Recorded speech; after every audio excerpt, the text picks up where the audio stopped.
चंदौली में नमाज पढ़ने ईदगाह गए थे नमाजी, वापस लौटा तो देखा कार का टूटा है शीशा, वहीं करने लगे हंगामा। फिर जो हुआ, गाजियाबाद में मनी इको फ्रेंडली बकरीद, संभल में सपा सांसद के घर के बाहर प्रदर्शन, प्रयागराज में सड़कों पर उतरे डीआईजी।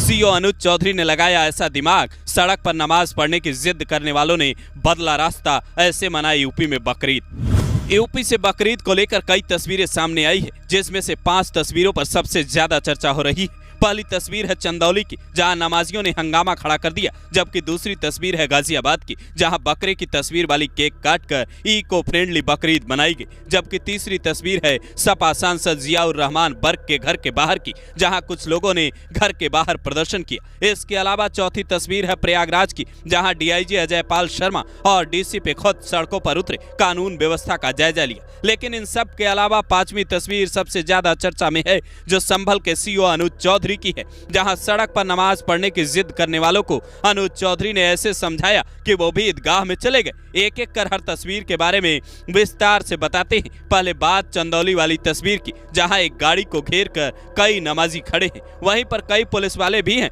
जो उन लोगों को समझाने की कोशिश कर रहे हैं। जानकारी जुटाने पर पता चलता है ये हंगामा कार का शीशा टूटने की वजह से हुआ। नमाजियों ने पुलिस पर लापरवाही के आरोप लगाए। हालांकि बाद में चंदौली के सीओ सदर ने बताया पूरा मामला कंट्रोल में है।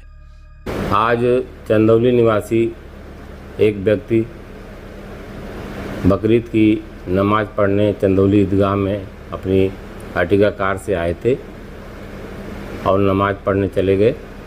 वापस जब लौटे तो उनके कार का शीशा टूटा हुआ था। इस संबंध में उनके द्वारा बताया गया कि गांव से आते समय एक व्यक्ति से उनका कहा सुनी विवाद हुआ था।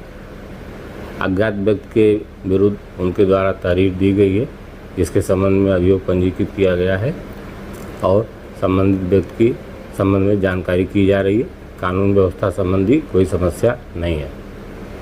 पूरे यूपी में बकरीद पर हर जगह शांति व्यवस्था बनी रही। गाजियाबाद समेत कई जगह पर लोगों ने बकरे लगी तस्वीर के साथ केक काट कर ये संदेश दिया कि इको फ्रेंडली बकरीद भी मनाई जा सकती है। लेकिन संभल में कुछ लोगों ने सपा सांसद जियाउर रहमान बर्क के घर के बाहर ब्लड दिखने पर हंगामा करने की कोशिश की, जिसे लेकर वहां के डीएम राजेंद्र पेंसिया ने कहा, मामले की शिकायत मिलते ही संबंधित अधिकारियों को मौके पर भेजा गया। साफ सफाई कराने के साथ हिदायत भी दी गई कि सड़क पर गंदगी बिल्कुल न दिखाई दे। सफाई कराने के लिए नगरपालिका परिषद संभल, ईओ सहित सभी अधिकारियों को निर्देश दिए गए हैं। ईद उल जुहा पर सुरक्षा एवं गंदगी न हो, इसके लिए जोनल मजिस्ट्रेट, सेक्टर मजिस्ट्रेट एवं सब मजिस्ट्रेट की तैनाती की गई है। हालांकि यूपी तक अपनी रिपोर्ट में दावा करता है, सुबह करीब 6 बजे जब चंदौसी की छोटी ईदगाह में नमाज अदा की जा रही थी, तब नमाजियों की संख्या बढ़ने लगी और वो सड़क पर खड़े होने लगे, जिसे देखते ही सीओ अनुज चौधरी ने तुरंत मोर्चा संभाला और उन्हें समझाया कि सड़क पर नमाज नहीं होगी, बल्कि आप लोग बड़ी ईदगाह में जाइए। नमाज संपन्न होने के बाद सीओ अनुज चौधरी ने यह भी कहा कि सड़क पर कोई नमाज नहीं हुई। अब आप इन तस्वीरों पर क्या कहेंगे? अपनी राय जरूर दें।